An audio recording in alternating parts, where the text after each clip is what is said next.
Hello Israel, it's me, Red Planet, coming to you once again with another video. No rights to the video or music, strictly for educational purposes only. We're going to listen to World War TV speak about Jubilee and the firmament. I know this was like 3 years ago, but it's still nevertheless important. Let's get into it, Israel.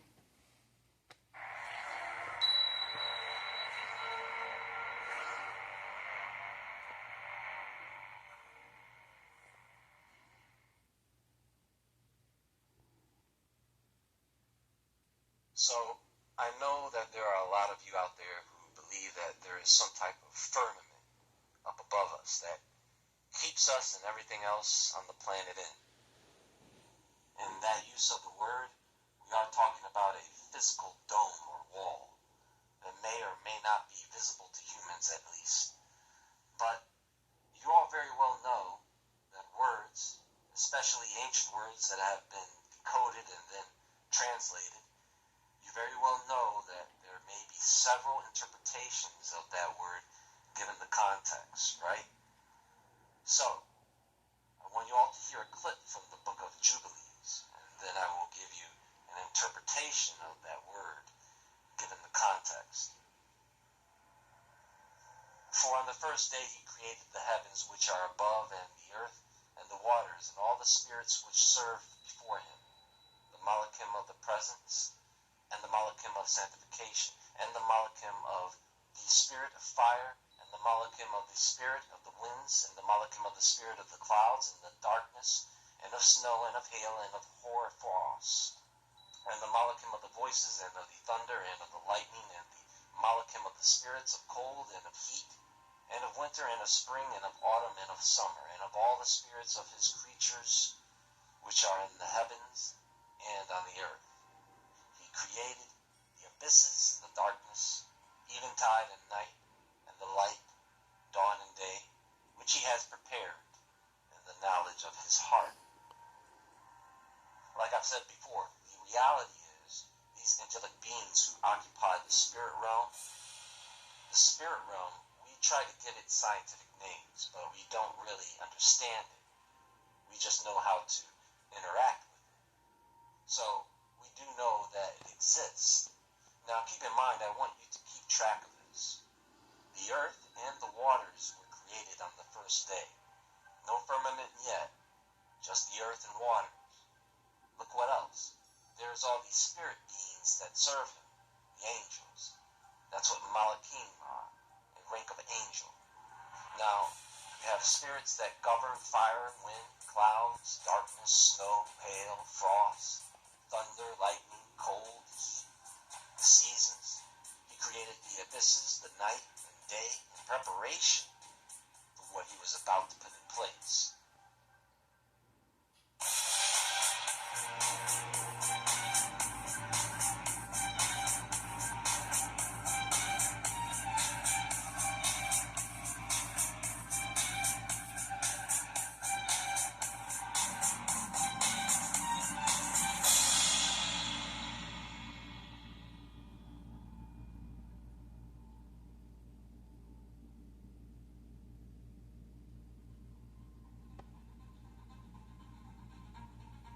And thereupon he saw his works, and praised him, and lauded before him on account of all his works. For 7 great works did he create on the first day. So thus far we have earth, which has a certain form of water with no atmosphere. And on the second day he created the firmament in the midst of the waters. And the waters were divided on that day. Half of them went up above, and half of them went down below the firmament that was in the midst over the face of the whole earth.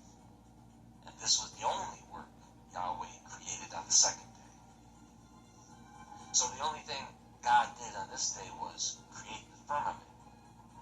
This is a division between water, meaning it is the dividing layer between liquid water and water gas.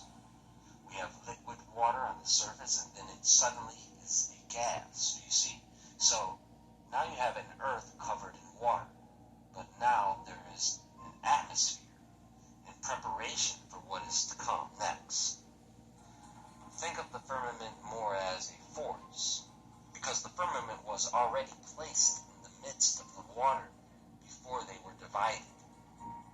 I know some of you are not going to like me for this, and you don't have to believe me, but the firmament is actually space. It is the expanse, the atmosphere for the planet, and the space between the ground and the heavens. Heaven has its own firmament. And on the third day he commanded the waters to pass from off the face of the whole earth into one place, and the dry land appeared. And the waters did so as he commanded them, and they retired from off the face of the earth into one place. So when the Most High created the heavens and the earth, He created the waters and formed the waters and spoke the waters into existence.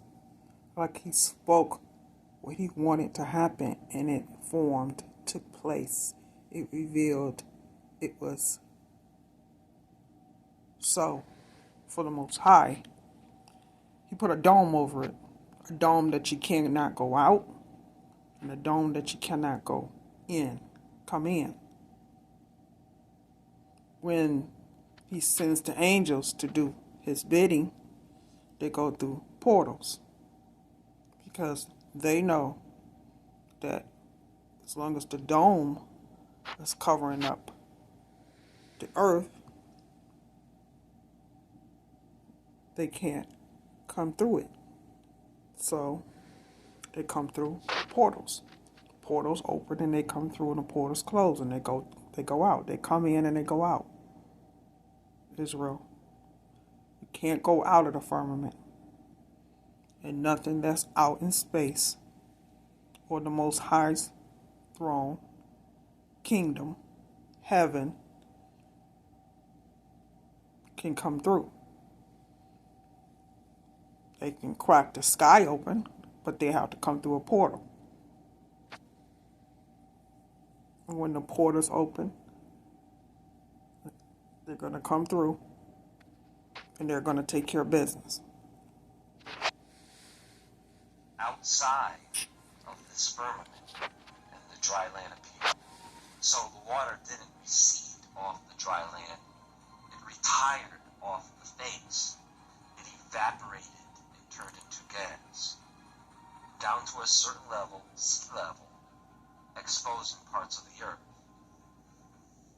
And on that day he created for them all the seas according to their separate gathering places, and all the rivers, and the gatherings of the waters in the mountains, and on all the earth, and all the lakes, and all the dew of the earth, and the seed which is sown, and all sprouting things, and fruit-bearing trees, and trees of the wood, and the garden of Eden, in Eden and all. These four great works Yahweh created on the third day. Remember, folks, living organisms are made from earth and water. You see how he prepared one thing after the next? Also the earth came first. There was no sun, no moon, no stars yet. Think about that. The earth is older than the sun and stars. Think about that really hard for a moment. That alone changes a lot of things, doesn't it? That's what I mean when I say the true nature of things. Although this is from the book of Jubilees, mind you. And on the fourth day he created the sun and the moon and the stars, and set them in the firmament of the heaven, to give light upon all the earth, and to rule over the day and the night, and divide the light from the darkness. I'm trying to explain this the best way I can. Now, some believe when you study angelology or demonology, some believe that only angelic beings have the ability to pass back and forth through the barrier that separates the firmaments of heaven and earth. And the rockets are the given technology that allows men to pass through like them, but only with permission can they do so. It doesn't really matter anyway, because once you leave the planet, you start to die. That's why it talks about colonizing the moon and Mars. I don't know what they're talking about. The science itself says that it can't be done. So why are they trying to pretend that it can? Who or what is deceiving them? Yes, you can go to the moon. You can go to space and to Mars. You can be gods. Meanwhile, he doesn't mention that you're gonna die. Think about it. You are an angel that is no longer... As you know, Israel, nobody can go to the moon. You just can't do it, Israel. We know space is underwater. Because if you can get in space, then that means, come on, think Israel, common sense, that you can break through the firmament, right? You can go through the firmament, go to space. No, the space he's talking about is underwater. That's the space that he's talking about. Not necessarily going to that, what they call that little globe that they have, that's supposed to be Earth. Come on, we all know that that's not Earth. We know that the Earth is flat. And we know that there's different planets, different land mass, I should say, that exist. No. I've seen the so-called space station, and it's not out there in space, Israel. So no, you can't get through the firmament to go to space. Come on, our eyes are open. We all know that now. We know that their space they're talking about is underwater. That's why, Israel, when you see these people on TikTok putting out that they're underwater and see water underwater, so above, so below, yeah, that's the space that they're talking about. allowed to pass back and forth from Earth to heaven. So as an angel, you decide to build a spacecraft to defy that law. You guys know the story of Adam and Eve, right? Good, because the Book of Jubilees adds a few tidbits into that story that would make you scratch your head. And after the completion of the 7 years, this is referring to the 7 years Adam and Eve spent in the Garden of Eden. Notice how everything is on timing. And after the completion of the 7 years which he had completed there, 7 years exactly, and in the second month, on the 17th day of the month, the serpent came and approached the woman. And the serpent said to the woman, "Has Yahweh commanded you, saying, you shall not eat of every tree of the garden?" And stop. There it is right there. That is the Lord. Do you see? The Lord is in the question he asked her. At that moment, he was trying to act like Yahweh. He was trying to mimic him. Do you see? That's why the question was so powerful to her. By the way, all the animals can talk at this point. Hold on, I'll get to that. And she said to it, "Of all the fruit of the trees of the garden Yahweh has said to us, eat.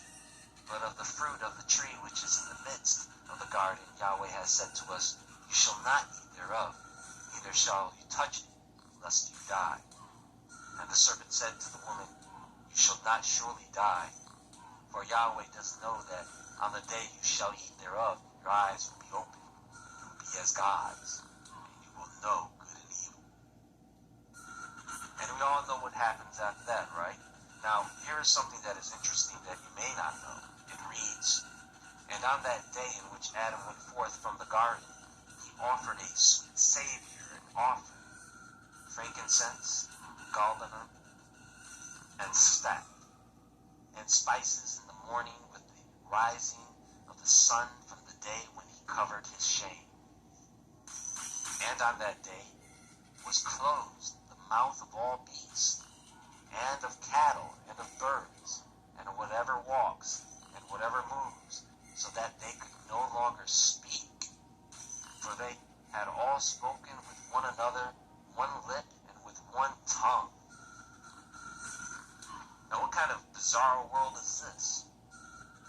This story is stranger than you thought, right? "And he sent out of the Garden of Eden all flesh that was in the Garden of Eden, and all flesh was scattered according to its kinds, and according to its types unto the places which had been created for them." Here is something else. "And on the new month of the 4th month, Adam and his wife went forth from the Garden of Eden, and they dwelt in the land of Elda, the land of their creation. And Adam called the name of his wife Eve. And they had no son till the first Jubilee. And after this he knew her. Now he tilled the land, as he'd been instructed in the Garden of Eden. You know, you don't really hear that story change across different texts. It's just that when you get more information, it expands upon the story, and so you kind of have to rearrange in your mind what you think was happening. Then the story becomes less encrypted. It starts to make more sense. I want to tell you, this book gets interesting. It really does. And we will be revisiting it to talk about some things, but until then, folks, you'll have to stay tuned. We've got more to come. Everyone, be sure to visit woodwardentertainment.com and the Woodward Entertainment Store for merchandise. If you would like to support the show, this is the best place to do it. And the store will be updated very soon. As always, stay awake, stay aware, stay safe, and I'll talk to you all soon.